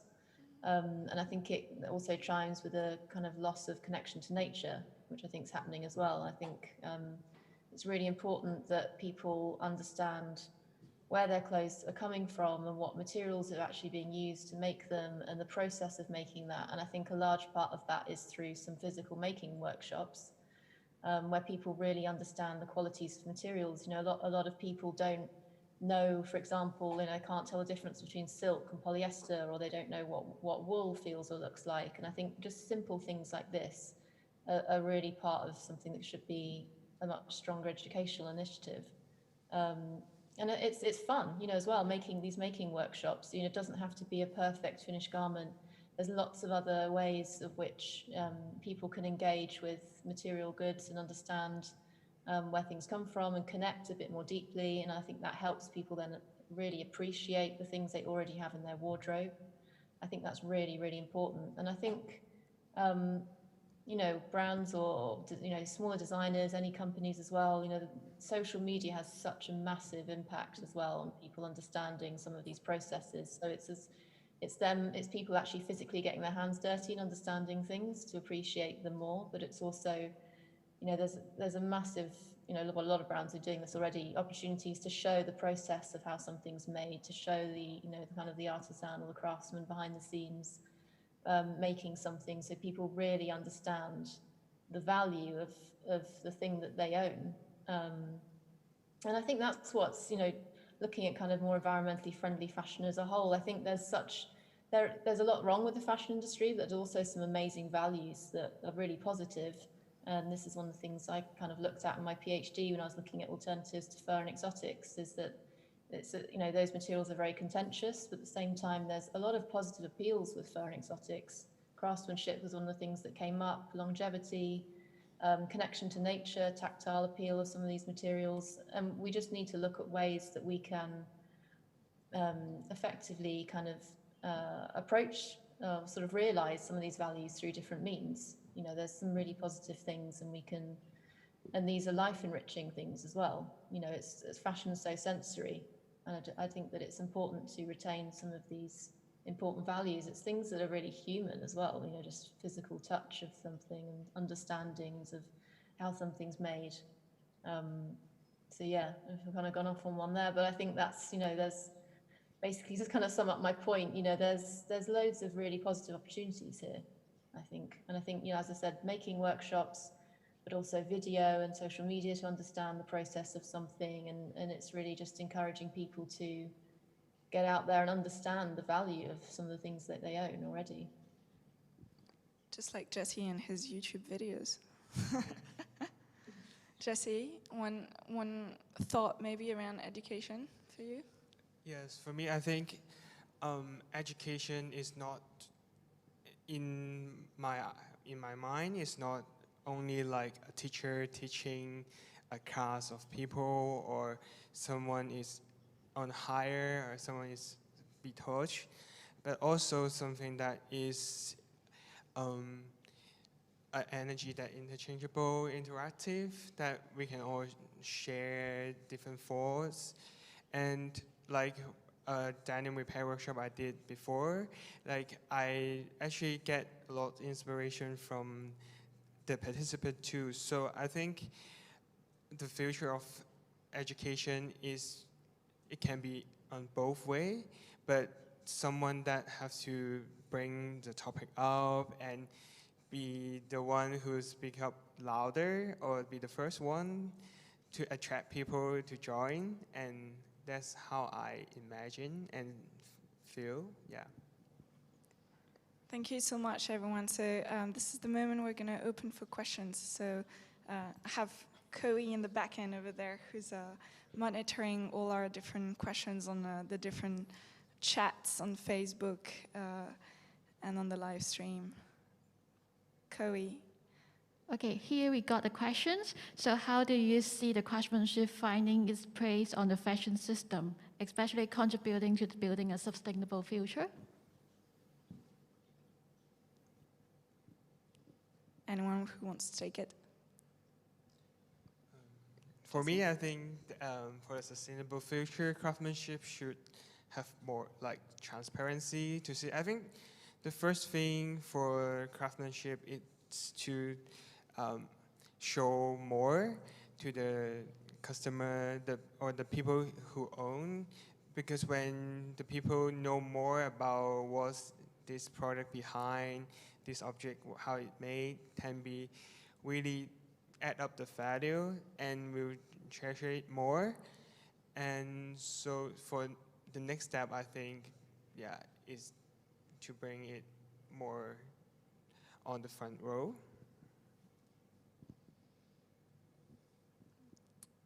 Any of you online wants to add to that? All right. I think Yeah. I think the value of craftsmanship in the context of a sustainable fashion industry is that it is both desirable and it's slow, and you know, so it's appealing to people when they know about it, and when they can kind of see the craft that went into it, or it's revealed to them. But at the same time, the very nature of you know, actual craftsmanship is the amount of time and care that it takes to produce whatever it is. And so I think those two things are massively important to the future of sustainability in the fashion and textile industry. Thank you. Kerry, next question. Okay, and here's a question for Holly. Have you seen any examples of craft that is growing, especially thanks to their sustainable character?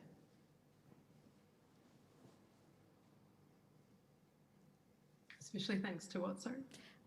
The sustainable character. So any craft, that are new and that are just expanding. Sure. I think what I see, you know, in my field that I research and teach and write about, there's kind of three main things that I see as kind of being revived in a way, or of interest, and that's, I mean, zero waste as a way of making clothes is ancient. You know, it requires so much creativity and a really flexible mind to do it well, and you know, it's a craft that's as old as we are as human beings, and so I think it's really exciting to see more and more designers you know, trying it out and doing amazing work in that field. I know when I started doing zero waste, there was very, very few contemporary examples, and now there's loads. The platform I've recently started, Zero Waste Design Online, you know, we've got like a database of zero waste designers, and it's just amazing, the diversity, and they're all craftspeople. They're all honing the craft of a very quite a difficult kind of process to master. So it's really exciting to see. And then I guess for me in my PhD, it's weaving. There's been a real interest in weaving whole garments and fully fashioned weaving. And fully fashioned weaving is a really old craft. And lots of different cultures all over the world, they wove garments to shape. And I think that it's kind of being revived and reinvented, you know, using digital technology in my case, and also the jacquard loom, which isn't new technology. It's like the first one was in operation in the early 1800s, but it's just been used in a different way. So I guess digital as a craft, understanding the digital world as a craft, weaving, I just love everything woven. It's just amazing what can be done with such a simple binary system. It's like up, down, you know, black, white. It's like a basic binary computer, and zero waste as a design method. So those three things I see really growing at the moment. Thank you. Okay, and other interesting questions. So what opportunities does craftsmanship offer that you think the current fashion system doesn't? especially maybe from a sustainable angle?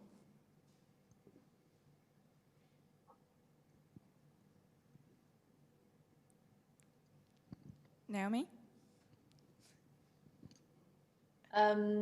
Yeah, I think that's an interesting question. I think the craftsmanship, and I suppose we touched on some of these things, but I think craftsmanship offers added values, and I think some of those values are longevity. So really for someone to keep that garment for longer, or at least that garment to be working within a circular system that stays around a lot longer. So I think that chimes also with this idea of not wasting materials as well. I think that a lot of traditional craftsmen and artisans are very careful, using often quite specialist techniques as well to not waste certain, the materials that are being used. I think these are really positive things that can be picked up by the fashion industry on a wider spectrum. And I think it's also about connection and care as well. And it's not about producing things which are just going to be, just going to end up in landfill really quickly.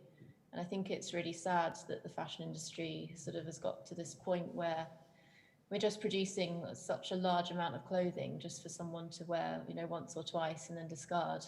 And I think, if you go back to kind of some of these really meaningful associations with fashion, I think craftsmanship chimes so well with them, really. And the idea of craftsmanship, like I said, I think it's longevity, I think it's care, I think it's feeling like a product's worth looking after as well, and worth maintaining, and worth repairing, and worth handing down to future generations. I just think that that's the direction we should be heading in, is that these items are precious and they come from our environment, and they need, they can be appreciated, and they can be used in also probably in lots of different types of ways as well. That's probably going on to a slightly different subject, but yeah, I think there's loads and loads of appeals with craftsmanship, with sort of techniques as well that can be explored. There's lots of ways that people are modernising very traditional craft techniques, which I think is a really exciting area that the fashion industry could adopt. So yeah, I think there's a lot of approaches. I think craftsmanship can mean a lot of different things, and there's lots of different approaches that the fashion industry could embrace. I also quite liked earlier on when we kind of touched on, I think it's Holly touched on this idea of kind of localism as well. Referring to Sarah Jane's work, I think things don't have to be scaled up. I think that there's a real opportunity for us to appreciate some of our local craftspeople and traditions, and craft also chimes a lot, I think, with heritage as well, and kind of cultural values and social cultural sustainability. So I think all of these aspects, I think it can mean that fashion can be much richer as well, because I think we've also got to a point in some aspects of the fashion industry where things have become quite homogenous. So yeah, I think there's lots of different things. It depends on what sector of the fashion industry is trying to adopt, what really. But I think there's lots and lots of values there that can be embraced. Thank you. Any of you that wanted to add to this? No? All right. Next question. Okay, a challenging one, I think. So we touched on the topic about the scalability and talking about whether, fashion, craftsmanship can coexist. What are your advice? What can be the big fashion brands learn from craftsmanship? Holly, that might be your last question, because I know you need to go very soon, so don't worry if you need to leave us. Well, I mean, in terms of the big fashion brands, I think it is really difficult, because their whole business model is reliant on growth, and I guess historically that growth has been driven by in the fashion industry primarily by growth in the use of polyester materials in order to make more garments and sell them. So it's very closely tied with material throughput. So you get virgin material, whether that's grown cotton or extracted oil turned into plastic, which is polyester. And then it goes through the system in a very linear way. And so that business model, there doesn't leave much time or space for craft.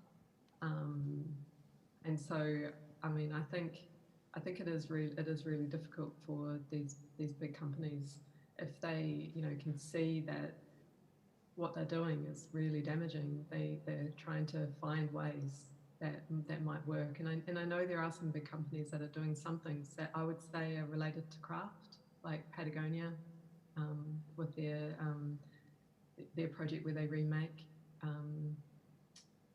old garments into new versions and sell them. They also offer repair services and that kind of thing. Eileen Fisher, with that amazing Waste No More project, and I mean that's more like an art project, but kind of parallel to that, they also do upcycling of their garments. But both Patagonia and Eileen Fisher, the quality in terms of material quality and build quality of their garments is so high that remaking them kind of makes sense, because you know the quality of the fabric is really good, and so using them as like a feedstock in a way is really great, and it makes sense. Whereas a lot of companies, the materials they use are just such low quality, it's very difficult for them to adopt those kinds of models. So I think there are certain companies that are really big and but that can kind of learn from these skills in terms of craftsmanship and apply it within the context of their industry to reduce that virgin material throughput in their business models, which means that they can theoretically grow, but not off the back of virgin material use. So they grow in areas of renewing or refreshing existing garments or repairing ones, you know, offering a service to repair. And so I think it's these kinds of models and ways of thinking that really big companies need to look more at in order to degrowth new material use and think about how craftsmanship can help them rethink the areas where they grow without using new materials, using what we have or what the company has already. Thank you. Holly, I know you need to go, so thank you so much for being with us today.